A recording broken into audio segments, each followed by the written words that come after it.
pay for this program. Yeah, there's no Whatever censorship. you want. You all are going to do great.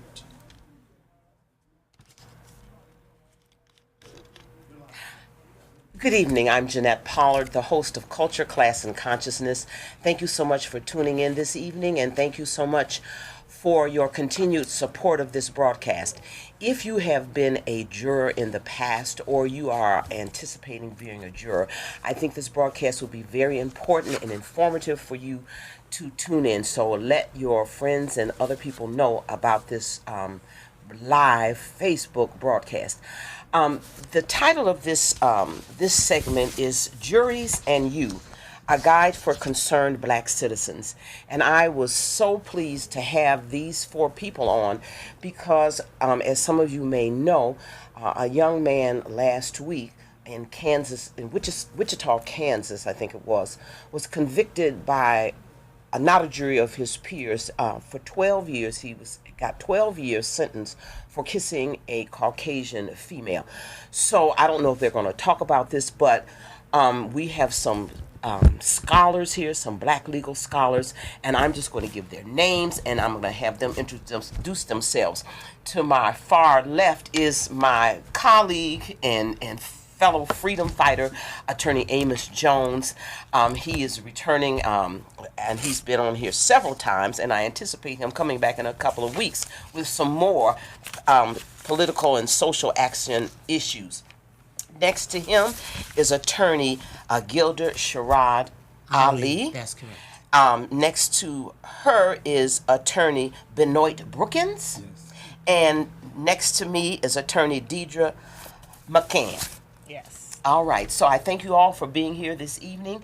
And so starting with Amos, why don't you give a couple of sentences about yourself, and then we'll go on down, and then we will start. Well, it's good to be here. Thank you for having us, Jeanette. We are members of the National Conference of Black Lawyers, an organization that for the last 51 years nationally has been on the vanguard of the black liberation movement from a legal perspective.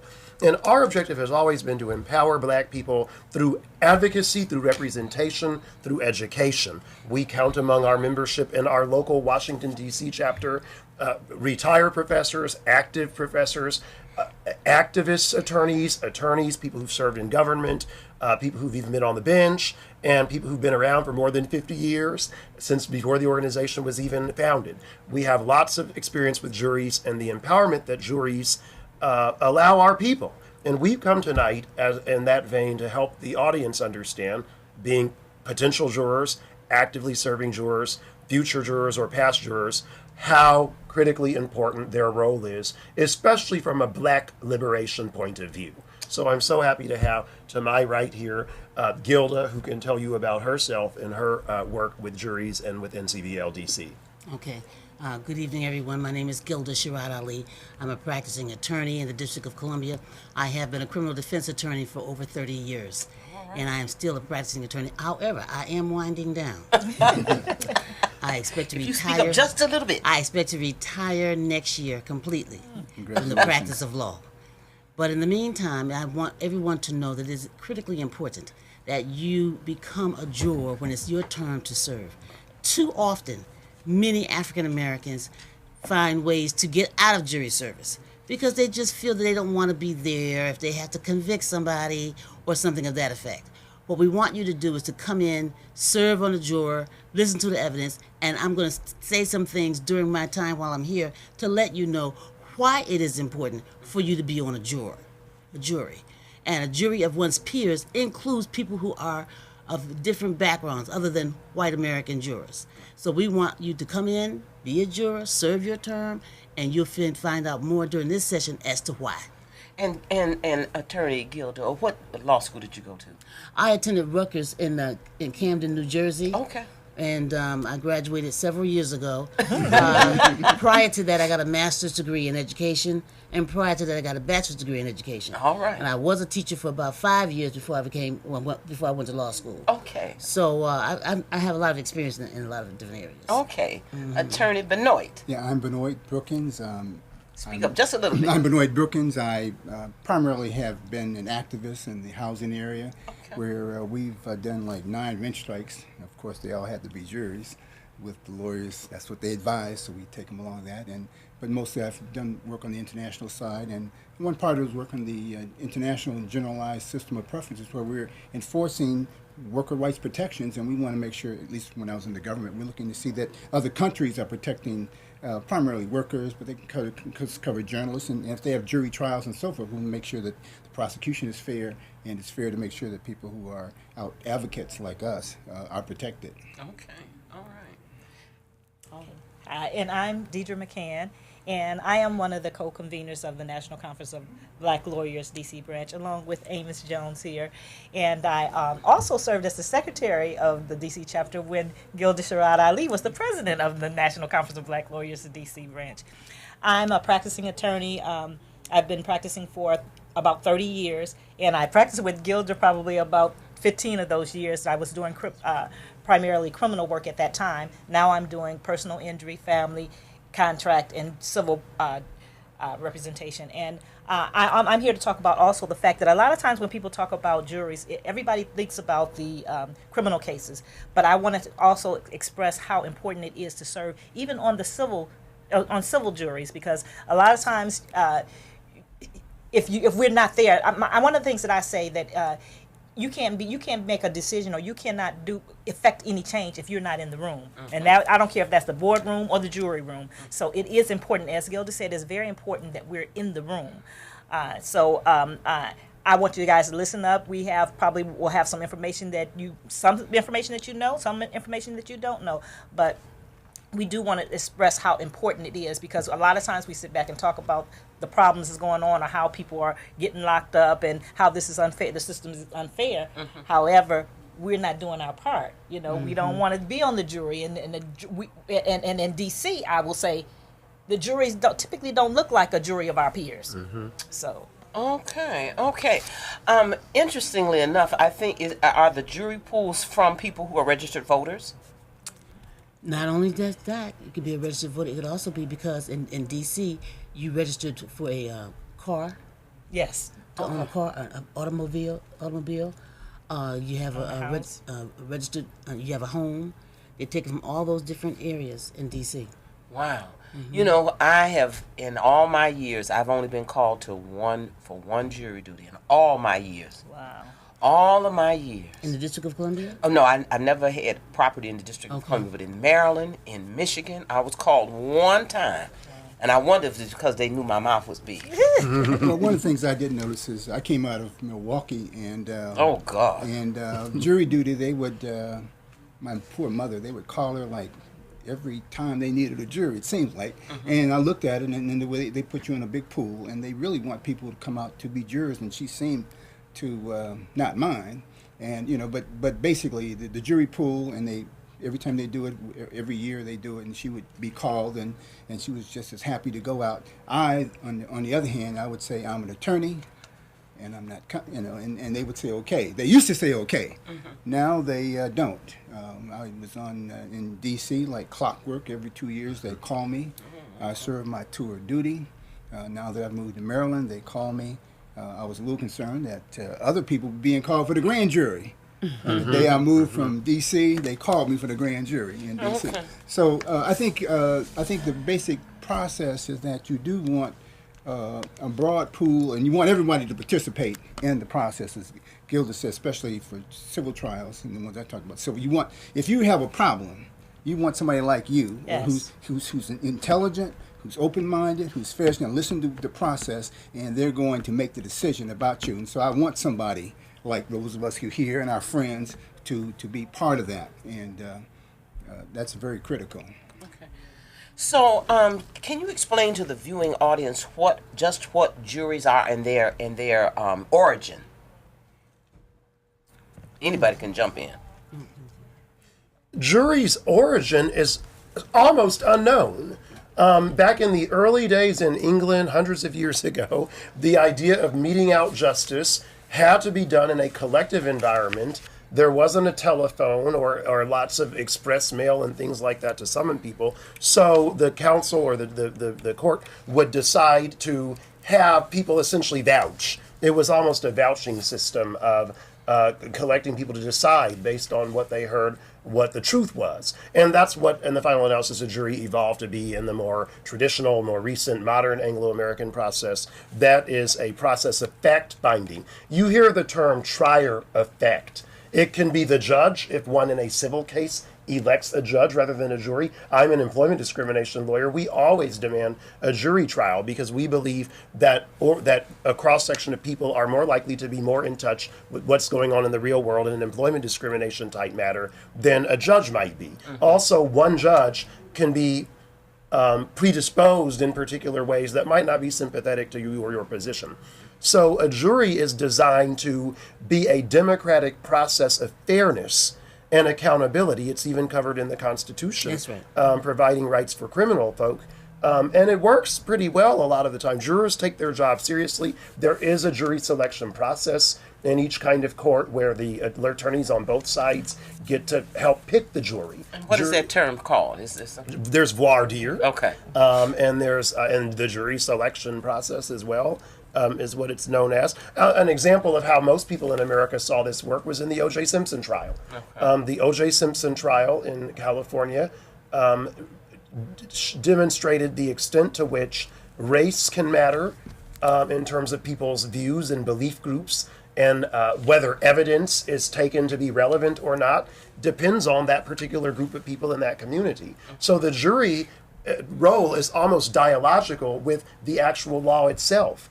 And it's fascinating. The O.J. Simpson jury did a very fine job. Those jurors looked very carefully at the DNA evidence that was contaminated and carried around in a car by a racist white police officer, and they acquitted and were very thoughtful and intelligent jurors, even though virtually every white person in America falsely accused them of jury nullification, which we'll get into later, which there is a role for, according to Professor Butler, Paul Butler of Georgetown University Law Center. But that jury took its job very seriously.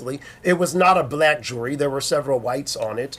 And it acquitted O.J. Simpson because there was reasonable doubt all over the place, according to Johnny Cochran and Alan Dershowitz and F. Lee Bailey and Barry Scheck and the Dream Team.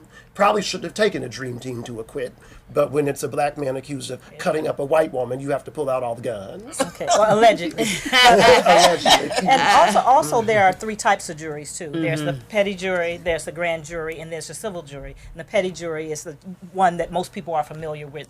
Someone is charged with something or either has a civil complaint and is charged with something, and you go in and sit in for a trial. It's one trial about one particular act or a number of acts by one person or defendants that are tried together.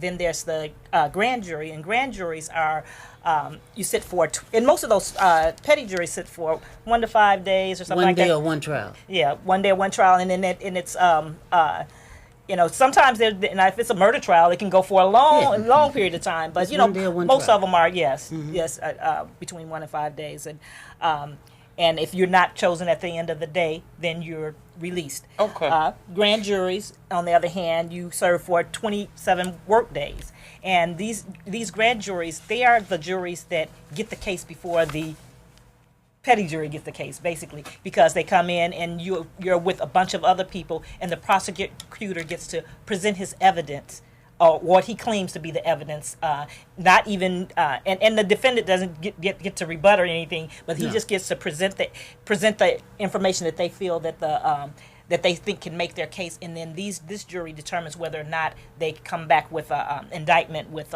enough information to go forward with the trial. Now, I've heard That's a lot. constitutional right. Okay, I've heard a Don't y'all lot of let- negative stuff about grand juries, and maybe you all can come back and talk about grand juries. Okay, and I don't want to forget the civil, since I do civil. Okay.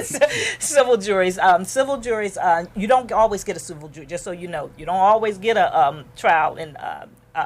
Get a jury in civil cases, but there are some cases that, and most those the Seventh Amendment allows for a trial by trial in federal cases of more than $20.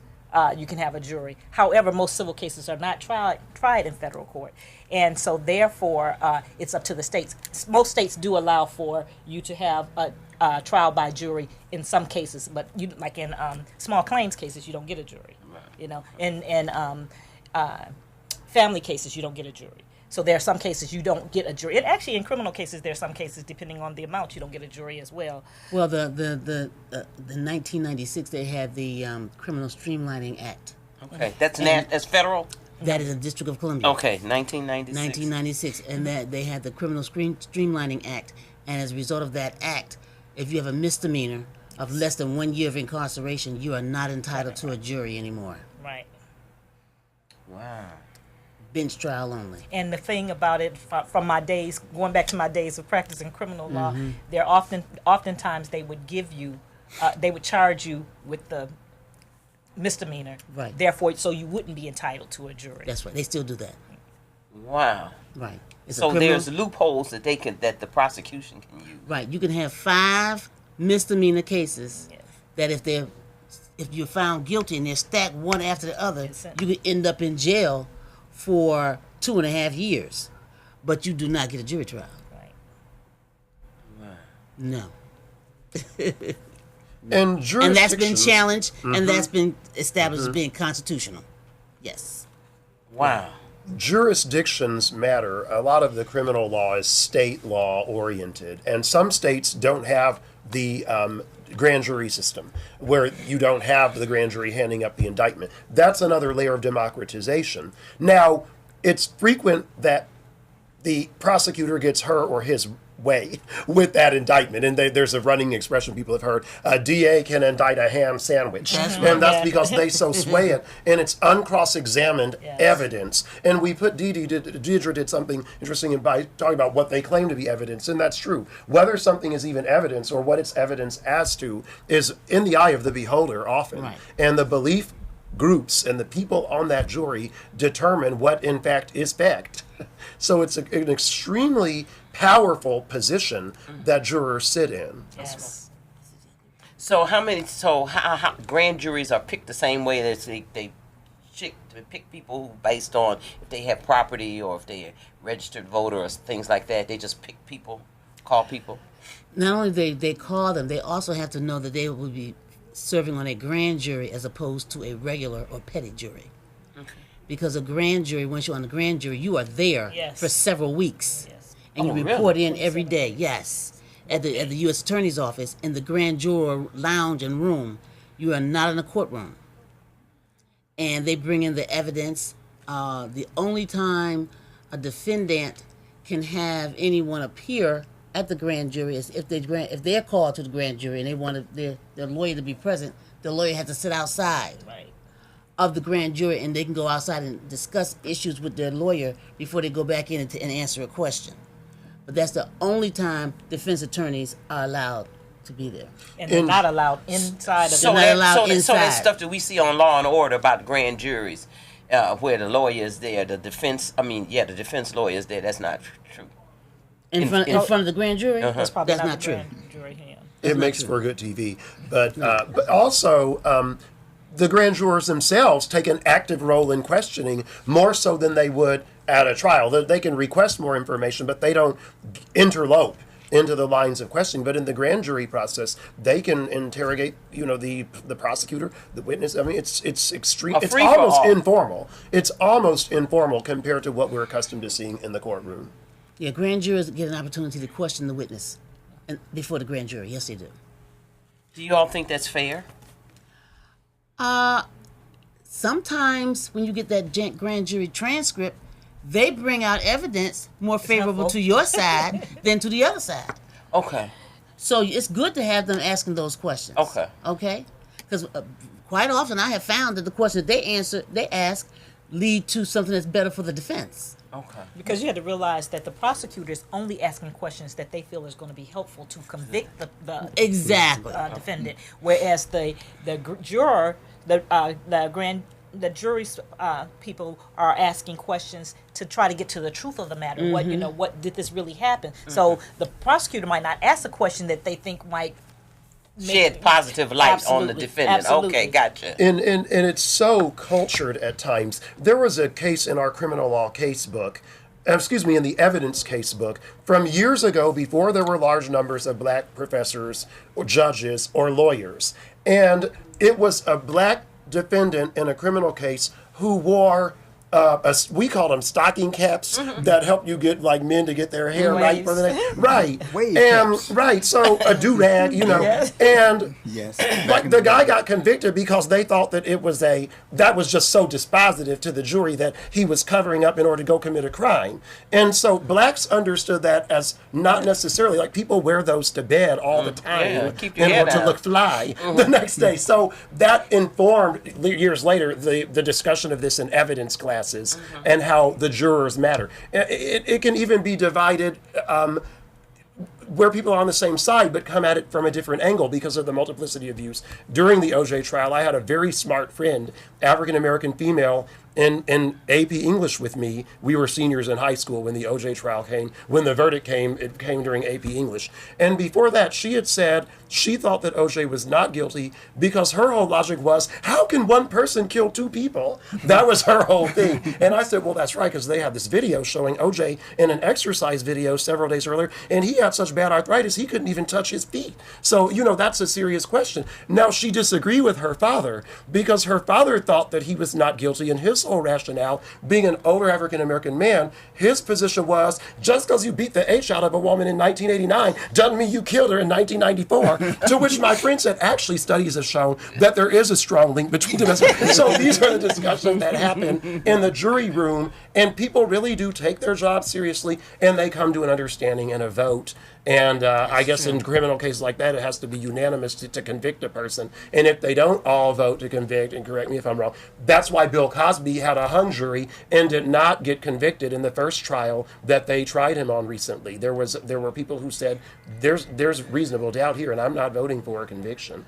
So let's just touch on that. His jury was composed of his peers. What was his jury, or does anybody know? Was his jury? I'm not sure how many people there would have been his peers due to his wealth. Okay. However, it was in the suburbs of Pennsylvania because that's where he lived.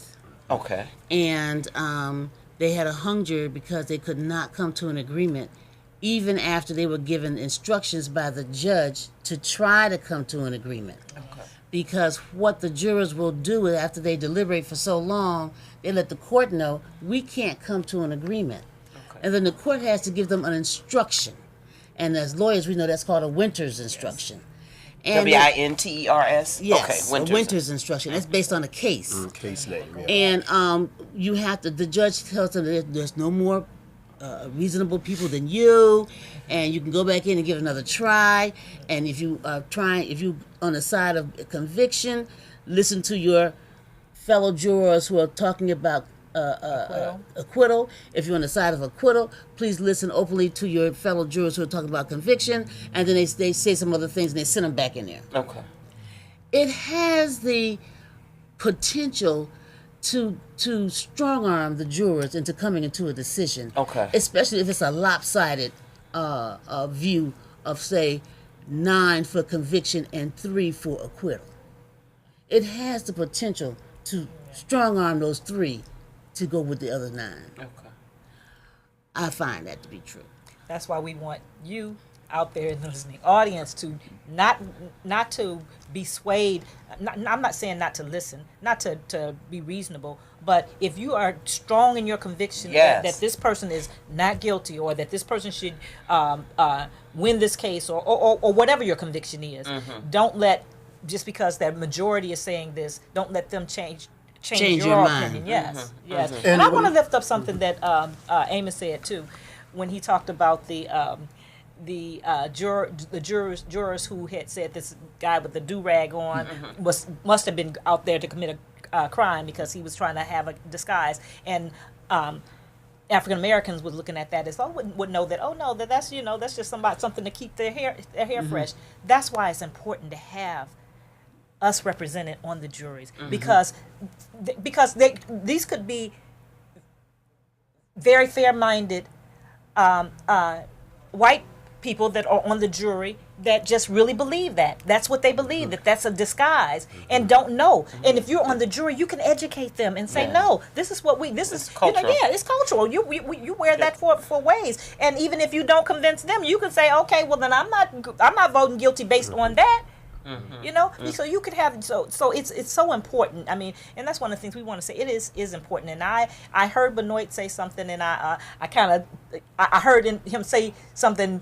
I read between the lines because I've been guilty too. He said something about when he was called to jury, he would be like, "No, I'm an attorney," which indicated that he probably didn't want to serve on the jury. And I have been guilty of that myself, you know. And but we have, as we've grown and matured and learned more. They say when you know better, you do better. And so now I know the importance of serving on a jury. So if I'm called, you know, I'm not going to try to say all of the things because I know the things to say to keep me off the jury. But that's not what we should be about. No. But I found that even I got into the situation where, you know, you sort of like, well, you probably don't want people who are very, very knowledgeable in the jury room. You know, I'm sort of saying, I'm saying, no. Would the prosecutor object to that? No, but that depends. No, but I, you know, that's why I sort of thought. But I realized that I've actually been selected for jury. And they put me on the jury, and, you know, I serve in the panel and whatever. So they really don't exclude you because you're a lawyer, or whatever it is. So that's especially in D.C. Yeah. In some jurisdictions, lawyers are not asked to serve. Yeah. In D.C., they're known for that. At my large firm where I used to work, it was a running understanding that I thought it was 3 years to the day you would be called, and that happened to me. Yeah. And I didn't have time, I thought, and I had done parole hearings for murder convicts pro bono. So I went before the judge. They said, is there anything that might keep you from being objective? I said, well, I did parole hearings and got 2 convicts out of prison who had killed people pro bono. And I was hoping they would say, okay, strike the prosecutor. The judge looked at the African-American judge. Is there any reason you might not be objective? I said no, and they put me on the jury. I would have sworn that a prosecutor would not want me, a young African-American male juror in Washington, and they put me right on that murder jury. It was a murder jury. And the jury got discharged after opening day because they could not locate an essential witness. And we got a little check, they pay you. But this notion of peers is important. We don't have a really strong legal definition of peers. No. It's really anybody in the community who's not a criminal, frankly. That really is what your peer is, who lives around in your jurisdiction. That's really peer. Peer is broadly conceived. So you have a wide diversity of people who wind up on juries. Understand that when you are selected, there are things called peremptory challenges, where lawyers can strike a juror, sometimes for no reason. You should understand, prosecutors have certain presumptions from the social science literature, surveys of juries. Jurors are often interviewed after the trial in civil cases so that lawyers can have a sense of what they were thinking. One of the jurors who held out in the first Cosby trial in which he was acquitted was an African-American man who said, look, this woman was friends with him for the next 30 years. She took money from him. She got paid before. She took bath crystals into a married man's kitchen and they were drinking wine together. This is reasonable doubt for me that there was an assault. And so he came out and talked about it. An OJ juror, an African-American woman, several hours after he was acquitted in the criminal case, they stuck a microphone in her face. I think it was ABC News. She was going to her car. She said, we already been in the trial 9 months. It don't take 9 more. And so, so people have a lot of diversity of thought and reasoning. Prosecutors, lawyers have their own views. The conventional wisdom is, for example, in one kind of crime, black women will not go for the death penalty. That is not a blanket. There are black women who vote for the death penalty all the time. That's right. But in general, the view is that black women are the least likely persons in sentencing to go along with capital punishment. So often you will find prosecutors, especially who want the death penalty, striking black women because you just don't want to take any chance that you won't win and fry the defendant. So again, there are exceptions, but that's what people are coming. But that could lead to what is called a Batson challenge. Yes. Who? Batson. Another case. That's another Supreme Court case that's held that you cannot exclude someone from a jury simply because of their race or ethnicity.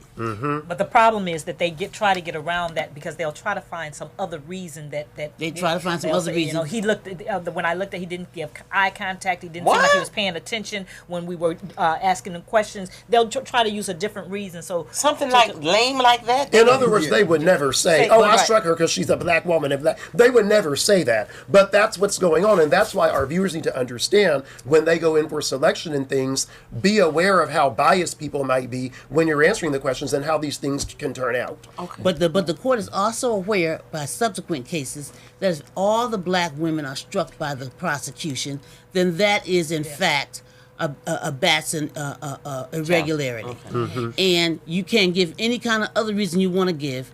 If you struck every last one, no, we're not buying it. Now, I saw a little piece where it said that there was a survey done by Poverty Law, somebody from 6 southern states, and they said that all the black people probably got struck except maybe one or so, you know, and based on some sort of these eye contact or the way they were dressed or some other kind. Serious? I mean, it's a study, so I don't know the details, but I was wondering how. I mean, I guess these are, we think they're just phony reasons for people being struck from the jury, but how do you rehabilitate people to make sure everybody participates, and if the prosecution is doing something improper, then how do we challenge that? Because you only get so many preemptory challenges. They can't just strike everybody, but they have to have. In 1999 in Rochester, New York, I retried a 27-year-old murder case. It was 27 years? Yes. Whoa. It was a relative who had been convicted of first-degree murder 27 years earlier.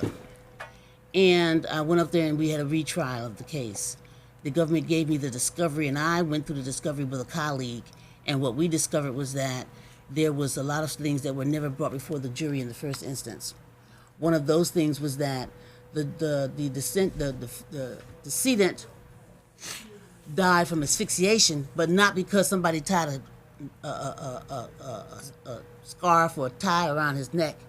He died of asphyxiation because there were tire marks that go across his chest. His chest was crushed.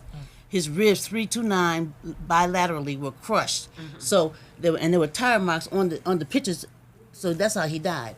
I hired a forensic pathologist. Go ahead. And a accident reconstructionist, and they both agreed with our theory that that's how the person died. We took them up there. Not much had changed in terms of the lay of the land, and we were able to go forward and win that case. But we had an all-white jury. We could not get around it. In the whole jury pool of 120 people, there were only 12 blacks or Hispanics. That's right. That's the answer. You have to work around it. We could not get around it. So what we did was we went for, since we knew we were going to have an all-white jury, we went for smart, we went for well-traveled, and we went for touchy-feely. And what that touchy-feely means is a massage therapist or elementary school teacher or somebody who's like in a touchy-feely kind of, you know, Care. yeah. And in New York State, you can ask all kinds of questions. Oh, really? And as part of the voir dire. Oh, yes. Much, much better than the system that we have in D.C. So as a result, we were able to, and my relative at the time was gay. And one of the chief witnesses that we unearthed was going to be coming in was also gay. So we wanted some people who wanted to find out what their proclivity or their instinct was in terms of people who were gay. How do you feel about gay people? You know, if they had some real diehard, I don't like gay, then they had to go. But we ended up with about 3 or 4 gays on the panel. No, they didn't openly say they were, but we kind of knew. And they were smart. They listened to the evidence. They were intelligent. One of them, who became the jury foreperson, owned a beauty parlor. You know. And you know, and also people who are great. who are involved in sports. My husband, who's also an attorney, used to say that all the time. People who play sports typically because black people play a lot of sports too. They typically come in more contact with minorities and blacks more. You know, white people that play sports come in contact because we're athletic. We're very athletic and a lot of times play sports. So they don't have the same Prejudices.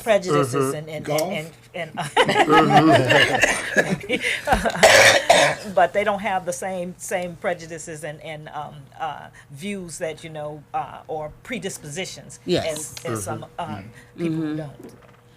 And, we hear about the holdout juror who can hang a jury such that they don't convict someone. There's also the influence that a juror can have. I call it the reverse holdout.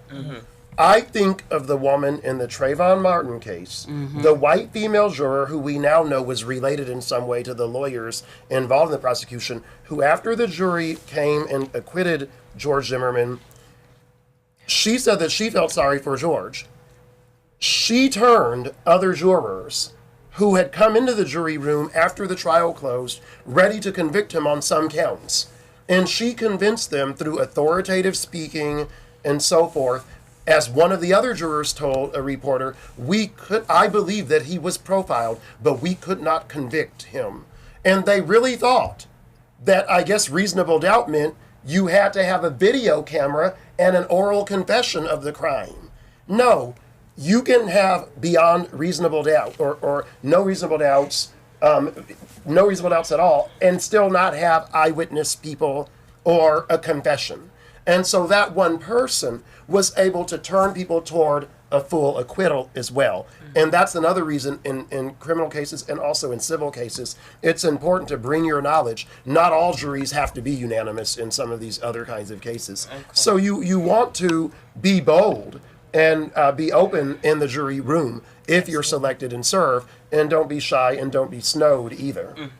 If you have a question or a comment for any of my guests, you can call in at 301-429-9247, or you can call in at 301-306-7284.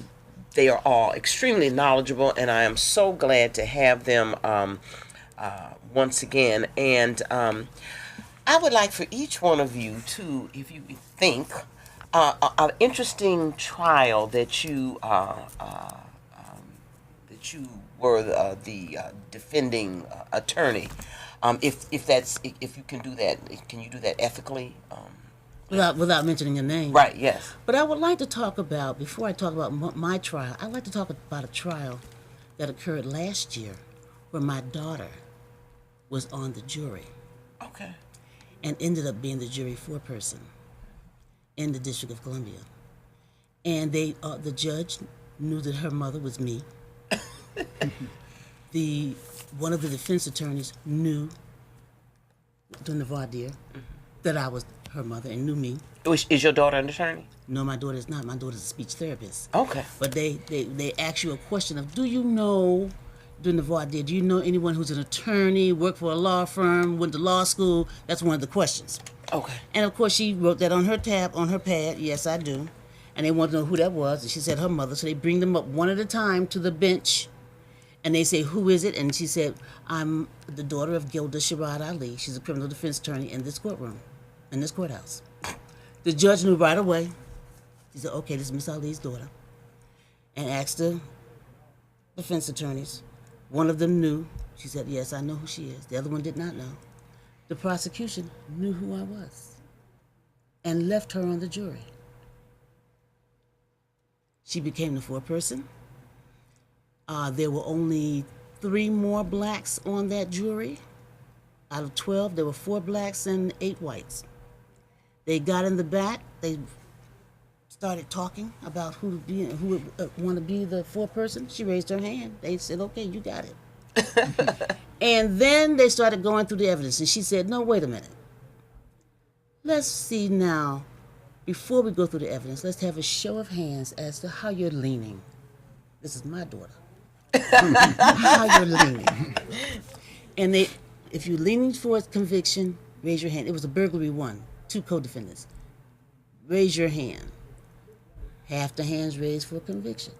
If you're leaning towards acquittal, raise your hand. Half the hands raised for acquittal. She said, now we're going to go through the evidence. Okay. And they went through what the evidence was and what was admitted and what was not. And she held them to it. Because some people wanted to bring in stuff that was not evidence.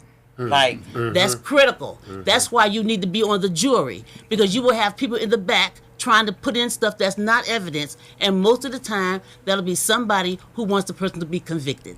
okay, Okay, let's be clear. okay, And that's what it was. Those who were leaning towards conviction was trying to bring in stuff that wasn't evidence. So she kept them to that evidence standard. Then they went. That stuff. Evidence is the stuff that the prosecution presents. No, defense can too. Oh, okay, okay. But it was what it was admitted.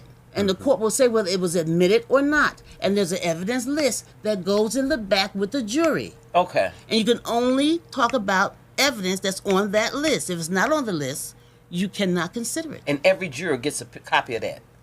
Yes, they Okay. do. Okay. Now, they also have the evidence of testimony.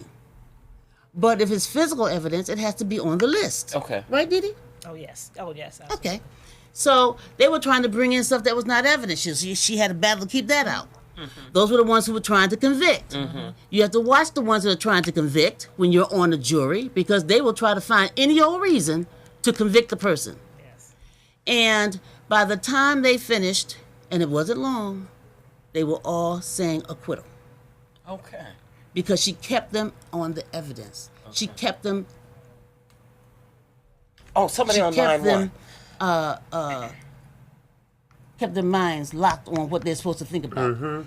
Had she not been on that jury, had she been just another person that Hello? said, oh, I don't want to be on the jury. I'm calling in with a question for the panel. Okay, let me turn you all the way up. Okay. Yes. Yes. Here's a question. Okay. State your question, sir. Good evening. My question is, what are the differences? Is there any data on the differences between how financial awards are made to people who win in court, the differences between juries making those awards and judges, and any differences by race that anybody can speak to? Thank you. Okay. Thanks.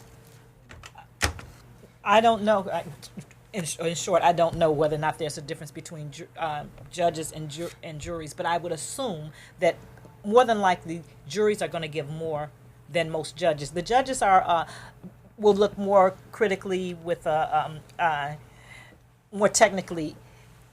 Actually, you know what? I take that back. Not necessarily, because one of the problems is that it is a big problem with juries not giving people enough money, in my opinion. Like, for instance, in personal injury cases, if a person has, say, $2,500 worth of medical bills, whatever, typically the insurance company may offer that person maybe $4,000, $5,000 at the most, and then the attorney the client has to pay the attorney out of that money. He's got to pay the doctors out of that money, and then get his portion.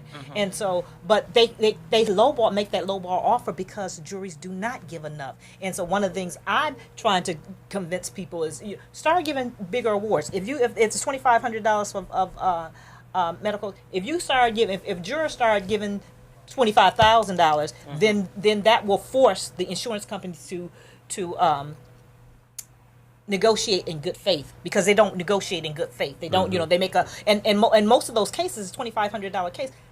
Most attorneys really don't want to take that case to trial because it's too much time, it's too much work for them, so it's not really cost effective for them to take it to trial. And there's sometimes I would take those type of cases to trial anyway, just because I don't want to see the insurance get over and insurance companies get over. And typically in all those cases, what happened is before we actually go to trial, they end up offering something that is reasonable rather than the small amount that they were offering. But that's such a small amount of cases that happen in. Most of the time, people will just go ahead and settle for the smaller amount because they can't get an attorney to represent them to go.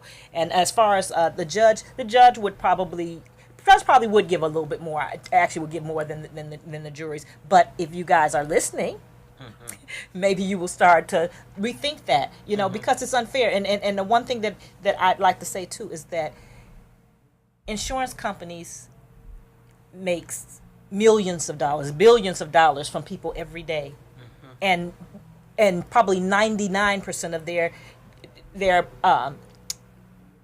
customers never have claims, never have claims, and so when you do get that one, so if you overpay, fine. Or if you pay something that's reasonable, it's certainly fine, you know. And I think that we should start looking at it like that, because a lot of times we look at it and you can't look at it and say, oh, $10,000 to somebody who don't have any money, you know, that's a lot of money. But that's not a lot of money. It's a drop in the bucket. It's not a lot of money. It's a drop in the bucket. I'm still waiting for good longitudinal research on the question whether white juries that give whites more money than they give There black.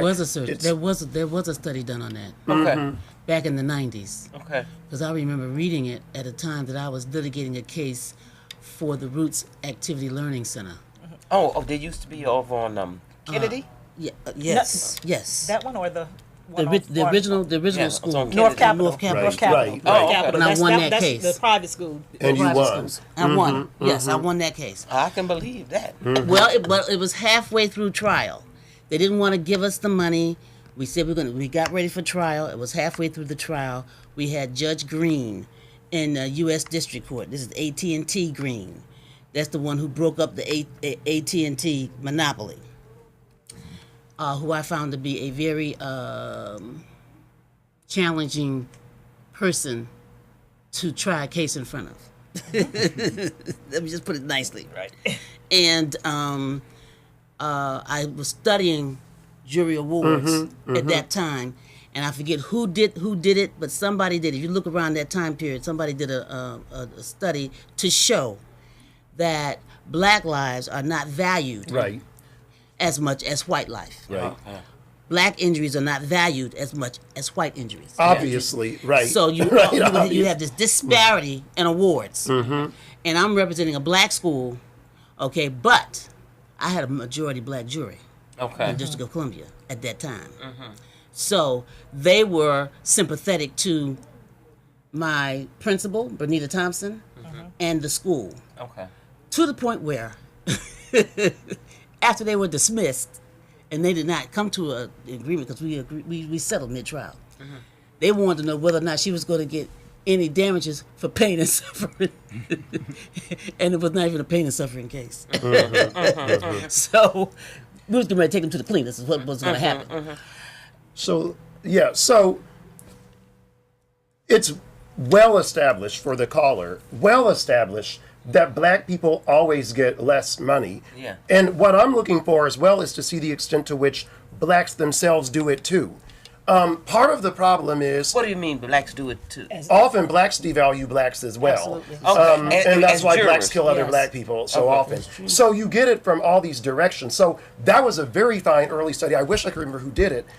And it would just, I'm gonna what I Google it. believe from my I'm gonna own Google it. experience and dealing with white lawyers and black lawyers is white people always get more from everybody. The judges, the jurors, whether it's black or white. Insurance companies, I think, stonewall black victims of negligence longer and stronger than they do whites. I run into way more problems representing blacks within transit insurance companies, like somebody who got their head beat all up by Uber twice when someone was letting a liftgate down on their head and were offered $150 from a very large insurance company after I showed up. Stuff like that, and we've been fighting for almost a year. So we'll have to sue them in court. If it were a white woman victim, there would have been a reasonable offer, something way more than $150. So the question whether juries or judges give out more, judges tend to be more conservative in the way, A, they think about things, and B, the way they rule. They're interested in not having a huge judgment that will be overturned on appeal. For example, we see in the paper huge multi-million-dollar judgments in settlement. That's not what happens in most cases, even egregious cases. A lot of these police killing cases, the families are not getting that much money. There are a lot of police shootings we never hear about, and the family might get $100,000 of the dead person and the negligent, even racist police officers. It takes so much money to try a case with these experts, the way Gilda has been able to do through the years. The insurance companies know, they see our bank accounts. They know that black people tend to be broke. that black lawyers don't have the resources that the insurance companies have, that they can offer a pittance because the rent is due for the black client. And so it's a vicious cycle of the weaponization of wealth that leads us to stay on the bottom even when it comes to these settlements and judgments. White people get way more. That's long established in everything in America, including the system.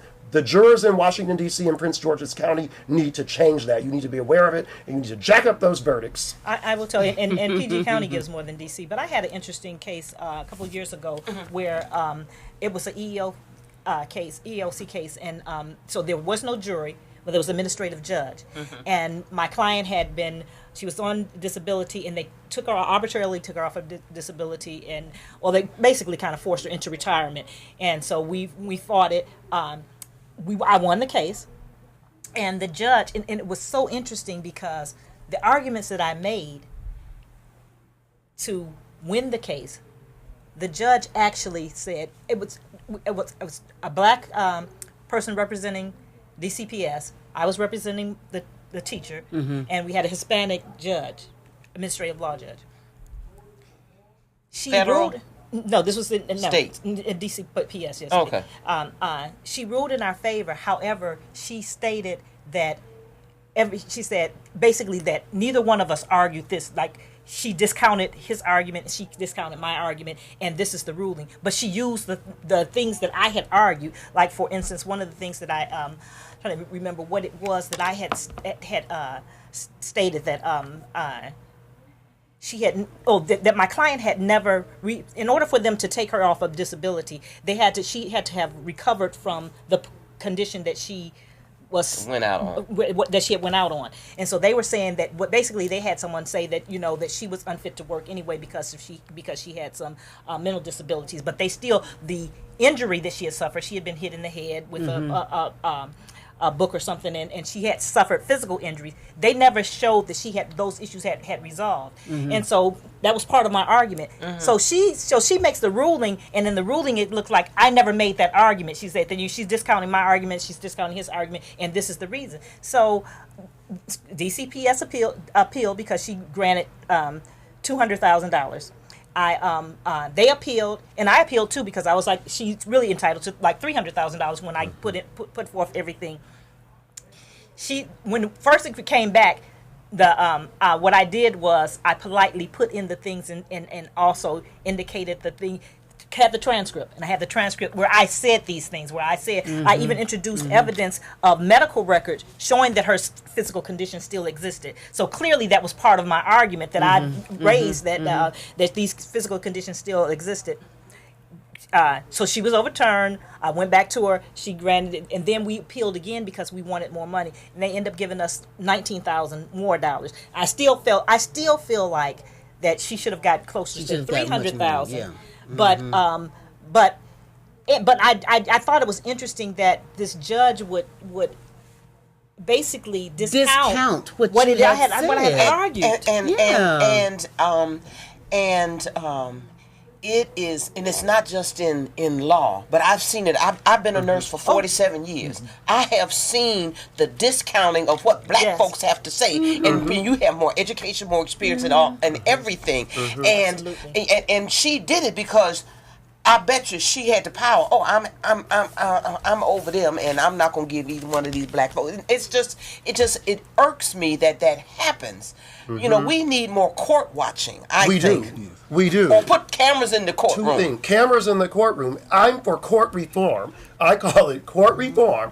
We need, I believe, 3 judge panels at the trial level, because one judge can bring all this lack of information or bias and just screw something up and get overturned. But by the time you overturn that judge, 20 years can have gone by.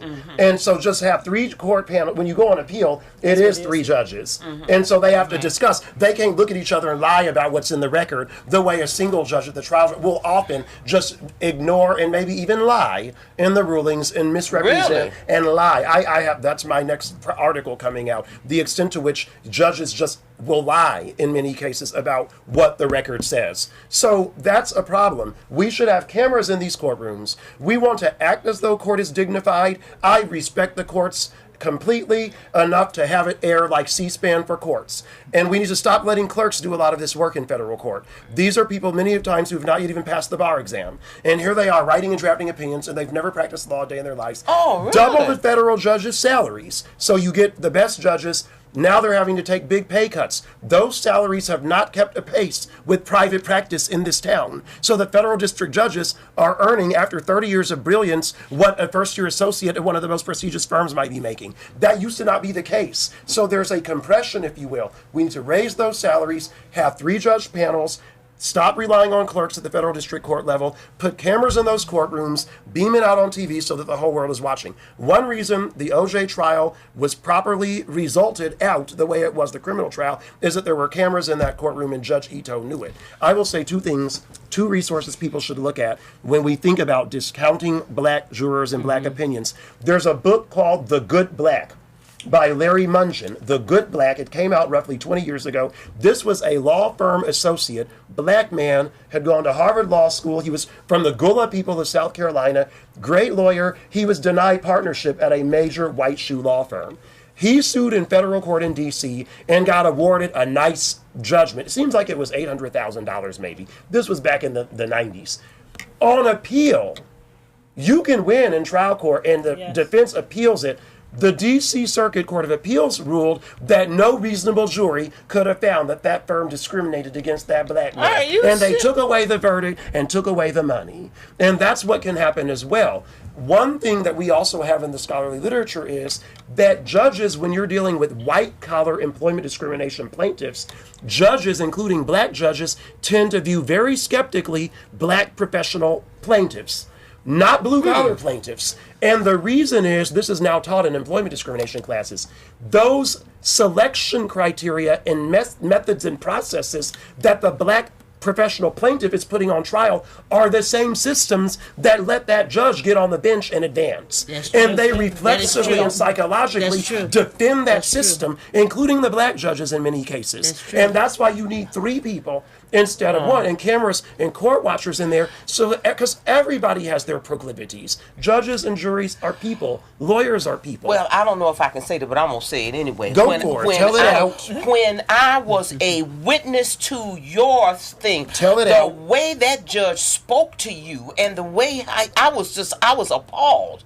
I was appalled, and I volunteered to write an affidavit that you can send all over because it was disgusting the way he spoke with you, spoke to you, and spoke to your attorney, and I was like, where am I? And he tried to pretend like he wasn't black. I was treated like a U.S. District Court? A black dog. Oh, I don't. It was the U.S. District Court of the District of Columbia. I was treated like a black dog. And fortunately, you said doll or dog? Dog, like a dog. However, we won the reconsideration motion because people were watching. The world was watching at that point. But the point is that he wouldn't have talked to a white man like that. Never would have happened. He would not have talked to a white man. We got the reconsideration, but that's on appeal, and it's coming out. It's a big story. And so we need this to happen more. There's no accountability. And also, if there had been 3 judges instead of 1, I would not have been treated that way. So thank you for bringing that up. But the fact that we've talked about my case before on here. The other resource is when white people are affirmed. In the civil case, OJ was convicted, if you will. OJ had to pay a $33.5 million judgment, which they'll never see, for being responsible in civil court for the deaths of Ronald Goldman and Nicole Brown Simpson. $33.5 million. Ronald Goldman couldn't have even qualified for a credit card, the evidence showed. How is his life suddenly worth $33.5 million with the woman that OJ paid?